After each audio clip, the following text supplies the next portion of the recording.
24-5, abril 6 de 1928. ¿Cómo se puede poner el alma en la unidad divina? Ejemplo del sol, la repetidora del Creador. Cómo Dios da sorbo a sorbo. Necesidad de que los conocimientos hagan su camino.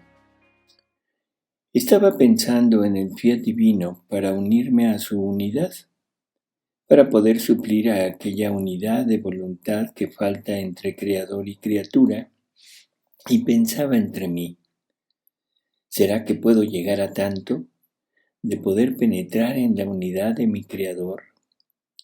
Y Jesús, moviéndose en mi interior, me ha dicho, hija mía, el alma que se pone en la unidad de mi voluntad es como si se pusiera en la esfera del sol. Mira el sol, es uno.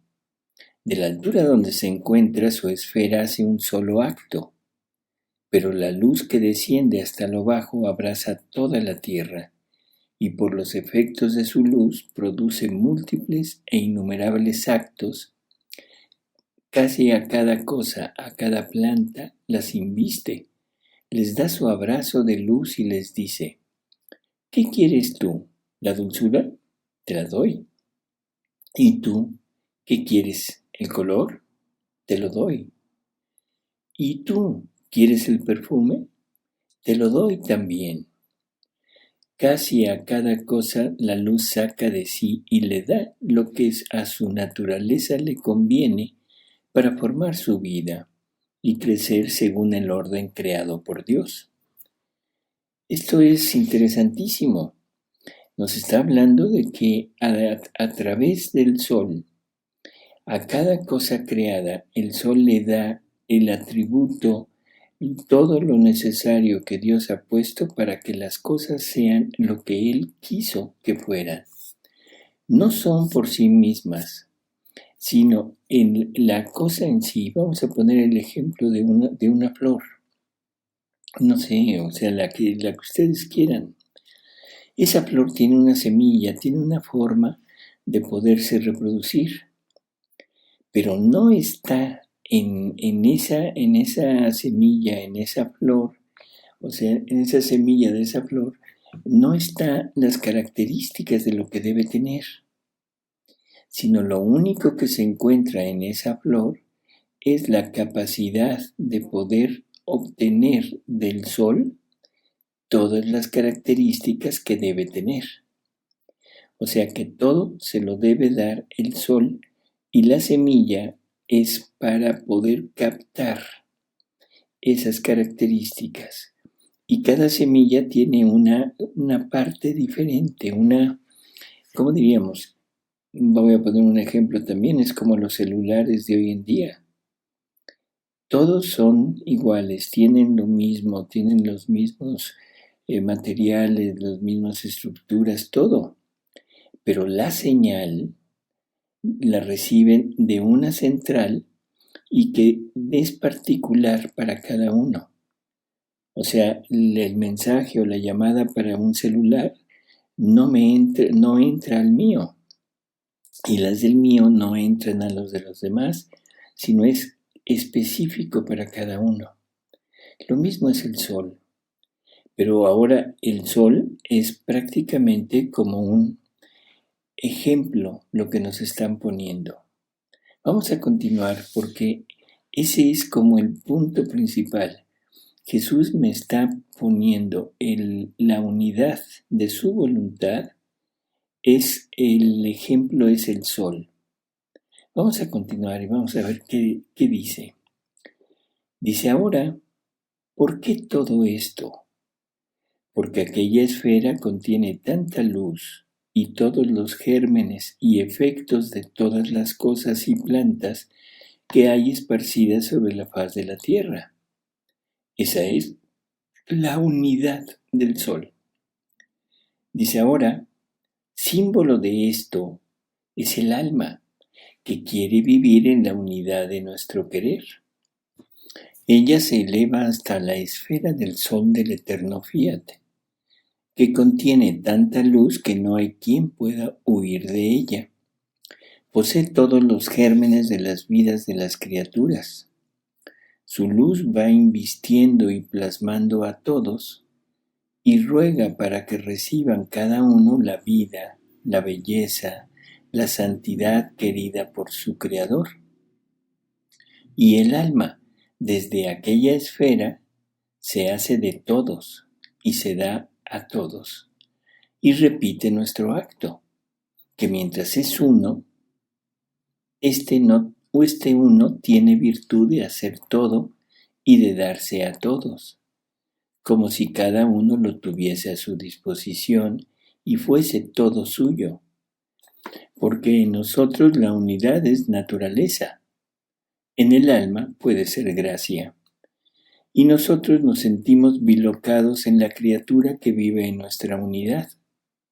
Y oh, cómo nos deleitamos al ver la pequeñez de la criatura que se eleva, desciende, se ensancha en nuestra unidad para ser la repetidora de su Creador. O sea, ¿qué nos está diciendo?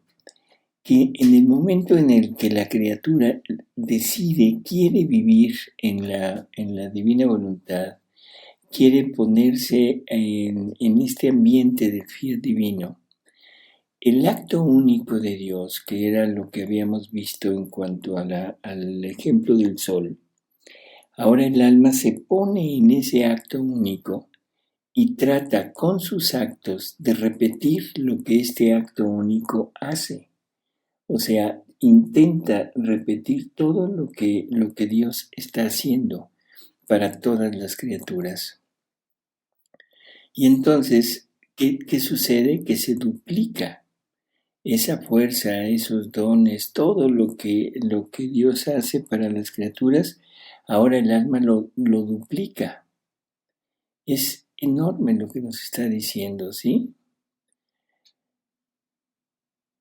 Y bueno, simplemente la única diferencia es que en ellos, en la divinidad, esta unidad es naturaleza. En el alma es una gracia, es un don que nos hace.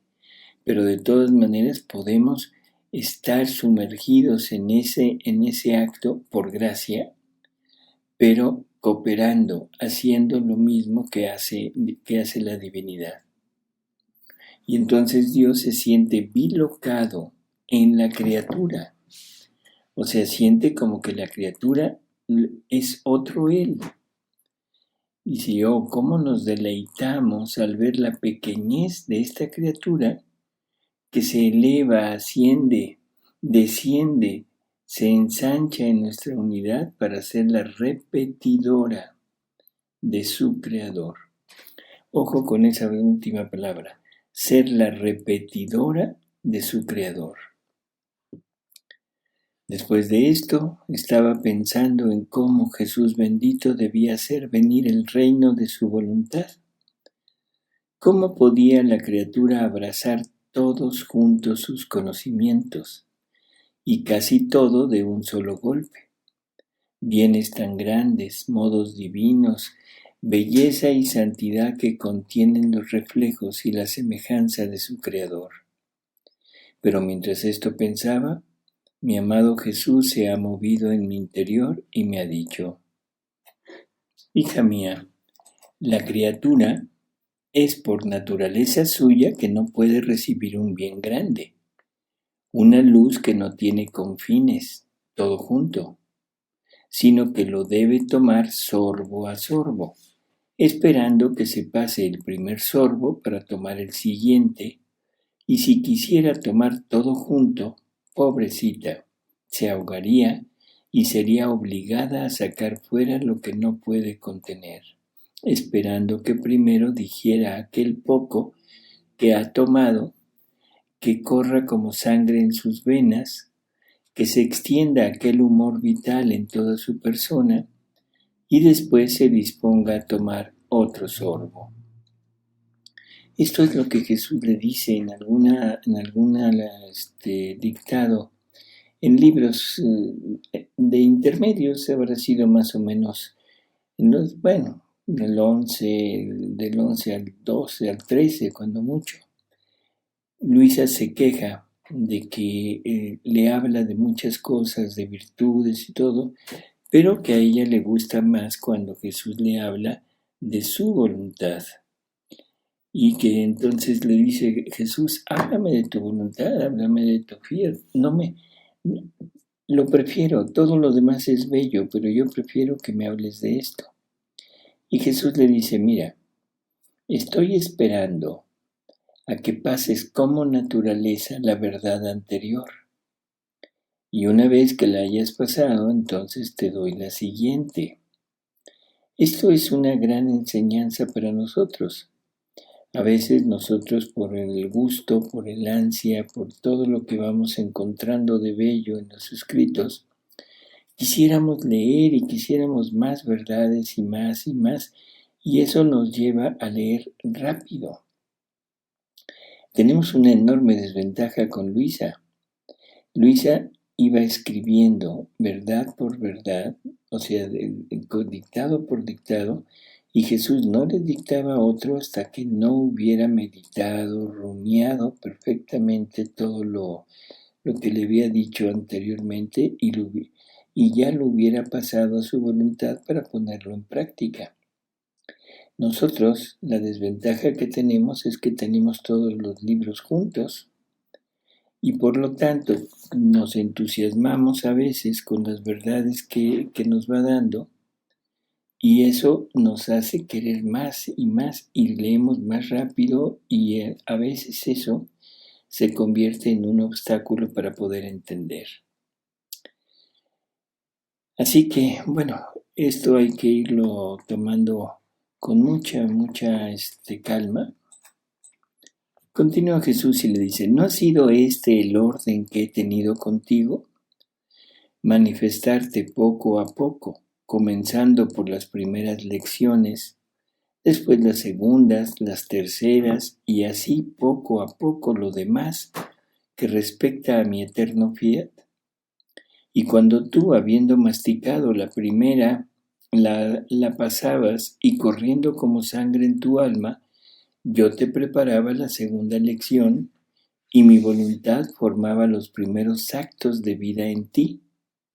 Y yo festejaba la gloria de ella y realizaba la finalidad de la creación y estaba esperando con ansia el poder darte otras lecciones más sublimes, de llenarte tanto que tú misma no sabías de dónde tomar para poderlas decir.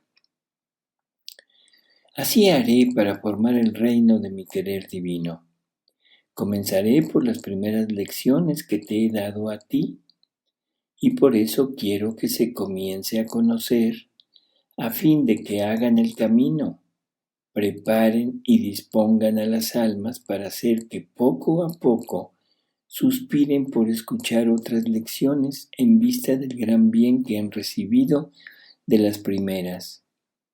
Por eso he preparado lecciones tan largas sobre mi voluntad, porque ella encierra la finalidad primaria por la que fue creado el hombre.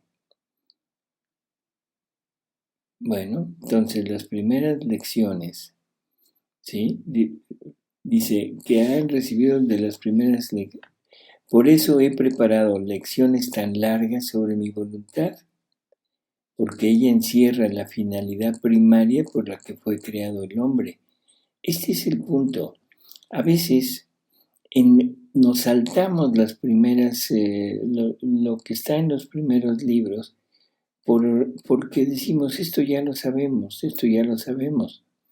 pero lo sabemos, pero no desde el enfoque de la divina voluntad.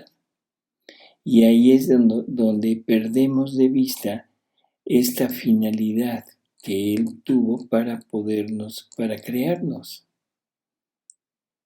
¿Sí? Y no solo a nosotros, sino a todas las cosas y la vida del mismo hombre que debe desenvolver en ella. Así que sin ella es como si el hombre no tuviera la verdadera vida, sino una vida casi extraña a él, y por eso llena de peligros, de infelicidad y de miserias. Pobre hombre sin la vida de mi querer. Hubiera sido mejor para él si no hubiera nacido. y por suma desventura suya ni siquiera conoce su verdadera vida, porque hasta ahora no ha habido quien haya partido el verdadero pan de sus conocimientos para formar la sangre pura y poder hacer crecer su verdadera vida en la criatura. Le han partido un pan corrompido, contaminado, que si no lo ha hecho morir, no ha crecido sano, robusto y fuerte de una fuerza divina, como hace crecer el pan de mi voluntad.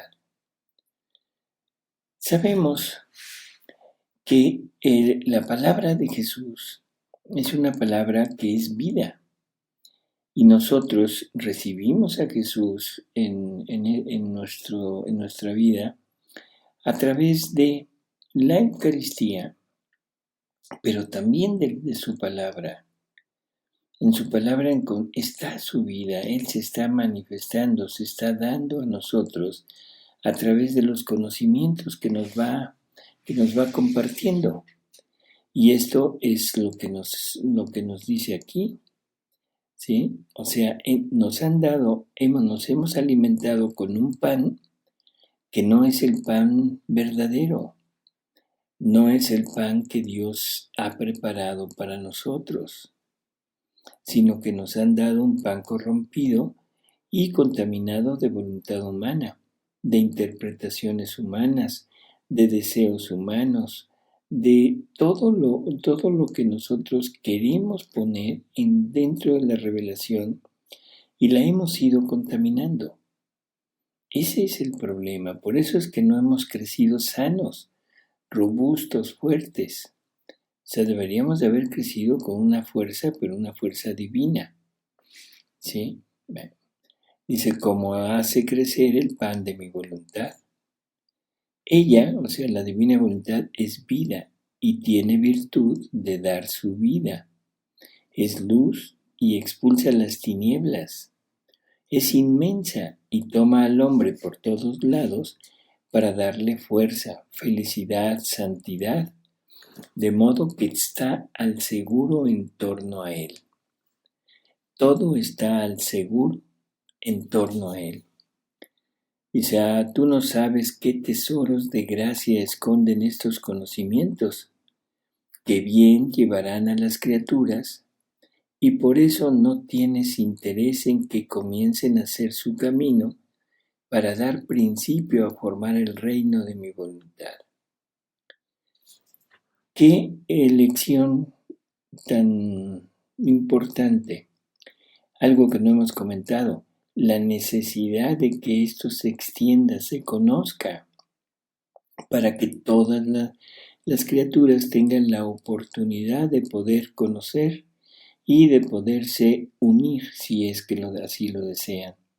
Pero mientras esto no salga a la luz, definitivamente no hay oportunidad de que el hombre quiera llegar a vivir en esta voluntad, puesto que no la conoce. Esta es la necesidad de que se abra este campo hacia todas las criaturas.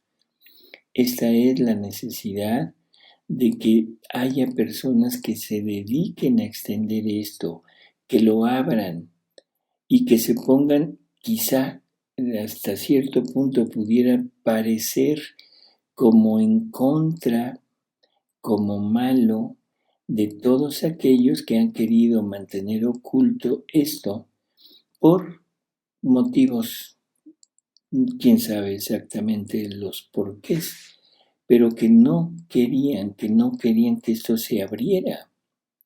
Y Jesús quiere que esto se abra, quiere extender su reino, pero no sé si decir timidez, la precaución,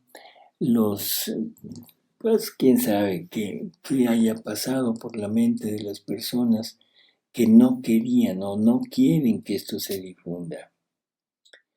Dice, tú no sabes qué tesoros de gracia esconden estos conocimientos, qué bien llevarán a las criaturas, y por eso no tienes interés en que comiencen a hacer su camino para dar principio a formar el reino de mi voluntad. 24/6. Abril 12 de 1928.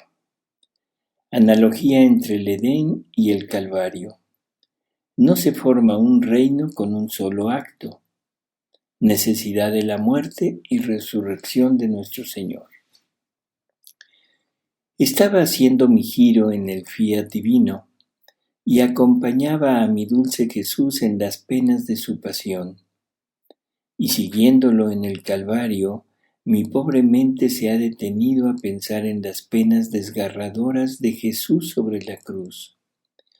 Y Él, moviéndose en mi interior, me ha dicho: hija mía, el Calvario es el nuevo Edén, donde le venía restituido al género humano lo que perdió al sustraerse de mi voluntad.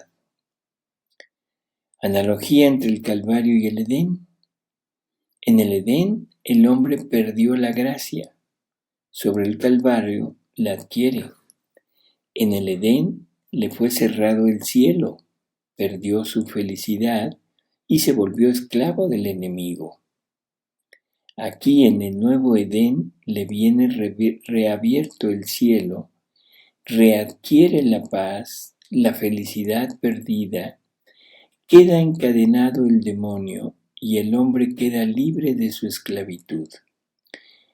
Interesante, en el libro del Apocalipsis, San Juan nos narra que el demonio será encerrado por 1000 años. En realidad, sabemos que se dice que esto de esos 1000 años no se puede decir con seguridad, que esto está todavía en estudio, en fin. No importa si son 1000 años, 1 año o 20,000 años, eso no importa. Lo que importa es cómo será que quedará encerrado, que quedará inútil. Eso prácticamente sería como una injusticia si Dios encerrara al demonio durante X tiempo, el que fuera, un día, aunque fuera, y se los tomara a las criaturas como una santidad enorme el no haber llegado a pecar. Pero ¿qué mérito tendría el hombre si no hay quien estimule todos nuestro interior, todas nuestras miserias para llegar a pecar?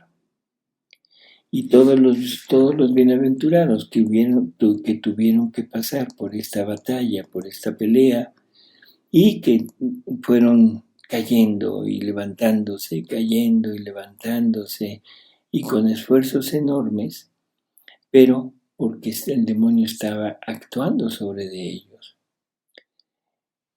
Así que necesitamos entender qué quiere decir eso de que quedará encerrado. Y aquí nos lo acaba de decir. O sea, en el nuevo Edén,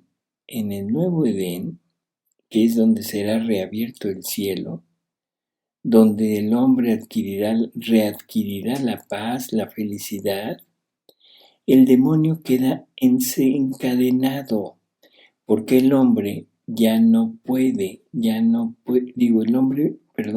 hombre ya tiene la voluntad divina en él, y con esa voluntad divina rechaza al demonio. Es más, el demonio no se quiere acercar, porque sabe que la voluntad divina lo fulmina.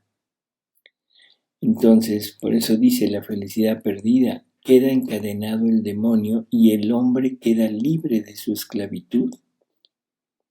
En el Edén se oscureció y se retiró el sol del fiat divino, y para el hombre fue siempre noche, símbolo del sol que se retiró de la faz de la tierra en las 3 horas de mi tremenda agonía sobre la cruz, porque no pudiendo sostener la vista del desgarro de su Creador, causado por el querer humano, que con tanta perfidia había reducido a mi humanidad a este estado, horrorizado se retiró, y cuando yo expiré, reapareció de nuevo y continuó su curso de luz. Así el sol de mi fiat, mis dolores, mi muerte llamaron nuevamente al sol de mi querer a reinar en medio de las criaturas. Así que el Calvario formó la aurora que llamaba al sol de mi eterno querer a resplandecer de nuevo en medio de las criaturas. La aurora es certeza de que debe salir el sol. Así la aurora que formé en el Calvario asegura, si bien han pasado cerca de 2000 años, que llamará al sol de mi querer a reinar de nuevo en medio de las criaturas. En el Edén, mi amor quedó derrotado por parte de las criaturas. Aquí en el Calvario triunfa y vence a la criatura. En el primer Edén, el hombre recibe la condena de muerte para el alma y el cuerpo. En el segundo, queda libre de la condena y viene reconfirmada la resurrección de los cuerpos con la resurrección de mi humanidad. Hay muchas relaciones entre el Edén y el Calvario. Lo que el hombre perdió en el primero, en el segundo lo readquiere. En el reino de mis dolores todo le viene dado y reconfirmado el honor, la gloria de la pobre criatura por medio de mis penas y de mi muerte. El hombre, con sustraerse de mi voluntad, formó el reino de sus males, de sus debilidades, pasiones y miserias. Y yo quise venir a la tierra, quise sufrir tanto, permití que mi humanidad fuese lacerada, le fuera arrancada a pedazos su carne toda llena de llagas, y quise también morir para formar por medio de mis tantas penas y de mi muerte el reino opuesto a los tantos males que se había formado la criatura. Bueno, o sea, prácticamente esta comparación entre el Edén terrenal y el Edén de la cruz. El Edén terrenal era prácticamente la parte donde el hombre pierde todo lo que le había sido dado. En el Edén del Calvario, ahí lo readquiere. Por lo tanto, ¿qué debemos entender? Que el camino seguro para llegar a ser lo que Dios quiere que seamos es la cruz. No es nada más Jesús sufriendo. Claro, Él nos abre el camino, nos abre esa puerta que estaba cerrada, nos vuelve a poner a nuestro alcance la filiación con el Padre Celestial. En fin, nos restituye todo, pero debemos tomarlo. No nos lo pone obligado, no nos lo pone encima, no. Lo que hace es nos da la posibilidad de tenerlo nuevamente. Si no tuviéramos esta posibilidad, definitivamente no podríamos adquirirlo. Pero Él, con todo lo que hizo, lo logra poner a nuestra disposición. ¿Qué es lo que nos toca a nosotros? Bueno, pues simplemente el tomarlo. Pero ahí entran perfectamente las palabras de San Pablo. Debemos completar en nosotros lo que le faltó a la pasión de Jesús. ¿Qué le faltó? Le faltamos nosotros. Si yo me pregunto, ¿qué le faltó a la pasión de Jesús? Le falté yo. Por lo tanto, Él ya lo hizo todo, pero yo me debo asociar a Él y para eso debo fundirme y debo tomar parte en todo lo que Jesús hizo y hasta donde Él quiera comunicarme. No se trata de que por fuerza debo tener todo lo que Él y sentirlo sensiblemente hasta donde Él quiera. Pero la intención de vivirlo, la intención de hacerlo, esa debe estar continuamente en nosotros. Entonces dice, el hombre con sustraerse de mi voluntad formó el reino de sus males. de sus debilidades, pasiones y miserias. Y yo quise venir a la tierra, quise sufrir tanto, permití que mi humanidad fuese lacerada, le fuera arrancada a pedazos su carne toda llena de llagas. Y quise también morir para formar por medio de mis tantas penas y de mi muerte el reino opuesto a los tantos males que se había formado la criatura. Un reino no se forma con un solo acto, sino con muchos y muchos actos. Y por cuantos más actos, tanto más grande y glorioso se vuelve un reino. Así que mi muerte era necesaria a mi amor. Con mi muerte debía dar el beso de vida a las criaturas, y de mis tantas heridas debía hacer salir todos los bienes para formar el reino de los bienes a las criaturas.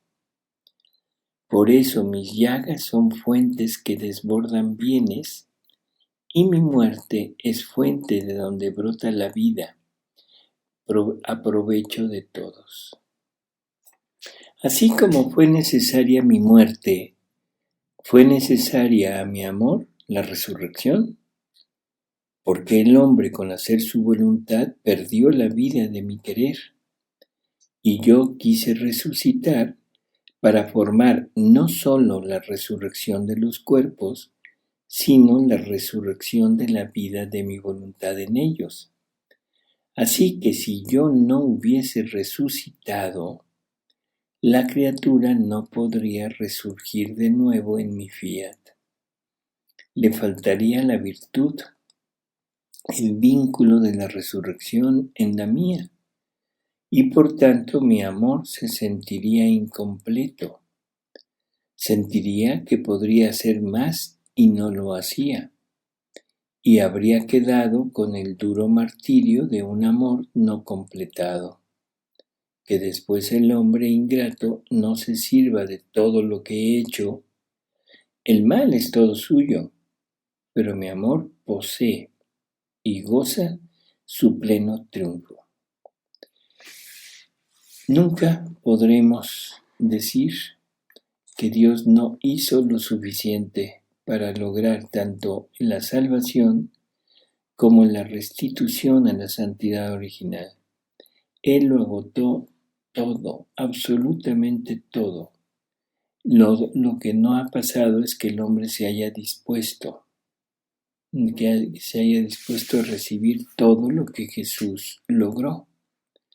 Y vuelvo a repetirlo, el problema es que para rescatar todo lo que Jesús hizo por mí, rescatarlo como mío, el único camino es la cruz.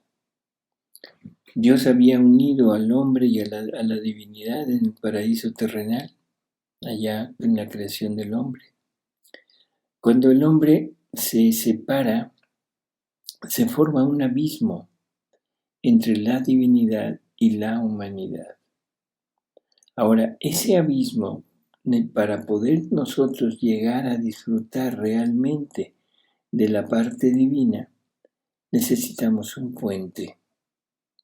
Y ese puente lo llega a tender Jesús con la cruz. Él pone la cruz como puente entre uno y otro borde de aquella, como diríamos, ese partirse de la tierra, ese separarse, ese estar totalmente lejos uno de otro, divinidad de humanidad. La cruz es el puente. ¿Quieres cruzar al otro lado? Pasa por la cruz. ¿No quieres pasar por la cruz? Te quedarás de tu lado. La cruz es la escalera por donde se llega al cielo. No hay otro camino, amigos. No hay otro camino. Y el camino más dulce dentro de esta cruz es el camino de la divina voluntad.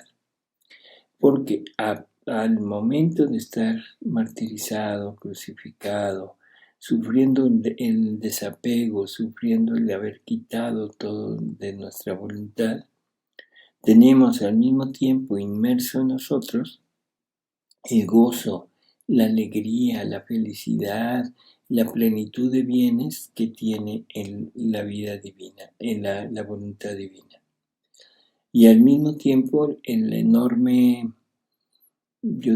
enorme gracia de poder participar con Jesús de todas sus obras y de sus obras de redención y de restitución del hombre a su punto de origen, dándonos el mérito como si nosotros lo hubiéramos hecho.